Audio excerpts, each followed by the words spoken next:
బంగాళాఖాతంలో ఏర్పడిన అల్పపీడనం వాయుగుండంగా మారబోతోంది. వాయువ్య దిశగా కదులుతోంది వాతావరణ శాఖ అధికారులు చెబుతున్నారు. అయితే దాని ప్రభావంతో కోస్తా ఆంధ్రాలో ఎల్లుండి నుంచి 3 రోజుల వరకు వర్షాలు కురుస్తాయని అంచనా వేశారు. సముద్రం అల్లకల్లోలంగా ఉంటుందని, మత్స్యకారులు వేటకు వెళ్లవద్దని సూచించారు. దీనిపై మరిన్ని డీటెయిల్స్ విశాఖ నుంచి మా ప్రతినిధి రాజు అందిస్తారు. బంగాళాఖాతంలో ఏర్పడ్డ అల్పపీడనం తీవ్ర అల్పపీడనంగా బలపడి ఇప్పుడు వాయుగుండంగా మారుతున్నటువంటి పరిస్థితి కనిపిస్తుంది. వాయుగుండంగా ఇది పశ్చిమ వాయువ్య దిశగా కదులుతూ అటు తీవ్రమైనటువంటి తుఫానుగా మారే అవకాశం అయితే కనిపిస్తుంది. వాయుగుండంగా మారి వాయువ్య దిశగా కదులుతూ అటు తమిళనాడు, శ్రీలంకల వైపు కదలున్నట్టు వాతావరణ కేంద్ర అధికారులు అయితే తెలియజేస్తున్నటువంటి పరిస్థితి అయితే కనిపిస్తుంది.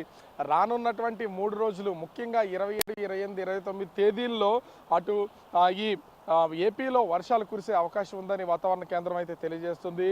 అటు బుధవారం నుంచి శనివారం వరకు అధికార యంత్రాంగం అప్రమత్తంగా ఉండాలని ప్రభుత్వం కూడా తెలియజేస్తున్నటువంటి పరిస్థితి ఉంది. ముఖ్యంగా ఈ తుఫాను అంటే ఈ వాయుగుండము తీవ్ర తుఫానుగా మారితే మోస్తరు నుంచి భారీ వర్షాలు కురిసే అవకాశం అయితే ఉంది. దీని ప్రభావంతో కోస్తా జిల్లాలకు ఎక్కువగా ఈ వర్ష ప్రభావం పడే అవకాశం అయితే కనిపిస్తుంది. అటు కోస్తా జిల్లాలతో పాటుగా దక్షిణ కోస్తా జిల్లాలైనటువంటి రాయలసీమ జిల్లాల్లో కూడా దీని ప్రభావం కూడా ఉంటుందని అధికార యంత్రాంగం తెలియజేస్తుంది.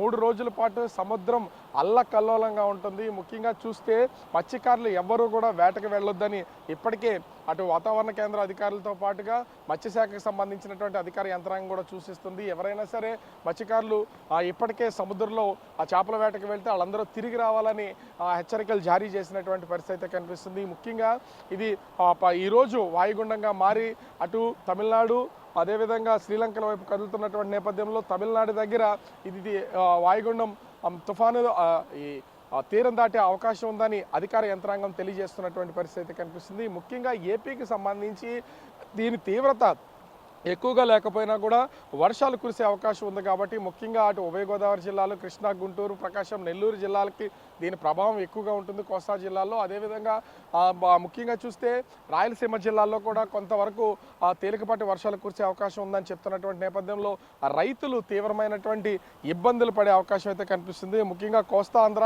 దక్షిణ కోస్తా జిల్లాలకు సంబంధించి వరి సాగు ఈ సీజన్లో ఎక్కువగా ఉన్నటువంటి నేపథ్యంలో వరి ఇప్పటికే పంట చేతికొచ్చింది. కొంత కోతలకు వస్తూ ఉన్నారు, నూర్పిళ్ళు చేస్తూ ఉన్నారు.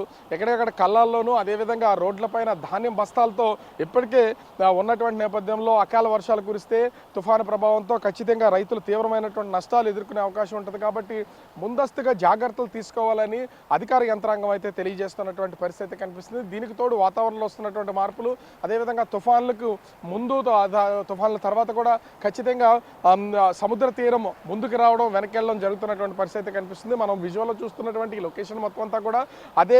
ఎప్పుడు కూడా సముద్రము దాదాపుగా ఇప్పుడున్నటువంటి పరిస్థితికి తీరానికి ఇంచుమించుగా ఒక 40 నుంచి 50 అడుగుల వరకు కూడా వెనక్కి వెళ్ళినటువంటిది అయితే కనిపిస్తోంది. తీవ్ర అల్పపీడనంగా ఉన్నటువంటి ఈ తుఫాను వాయుగుండంగా మారుతుంది. ఇది అటు తమిళనాడు, శ్రీలంక వైపు కదులుతూ తీవ్ర తుఫానుగా మారే అవకాశం అయితే కనిపిస్తుంది. తీరం దాటే సమయంలో మాత్రం వర్షాలు 3 రోజులు 27, 28, 29 3 రోజులు భారీ వర్షాలు కురిసే అవకాశం అయితే ఉంది. ఈ వర్షాలు పడే సమయంలో ముఖ్యంగా అది ఆంధ్రప్రదేశ్లో ఉన్నటువంటి గోదావరి జిల్లాలతో పాటు నెల్లూరు వరకు వర్ష ప్రభావం ఉంటుందని వాతావరణ కేంద్ర అధికారులు సూచిస్తున్నటువంటి నేపథ్యంలో ప్రభుత్వ యంత్రాంగం కూడా సన్నద్ధం అవుతున్నటువంటి పరిస్థితి కనిపిస్తుంది. కెమెరామెన్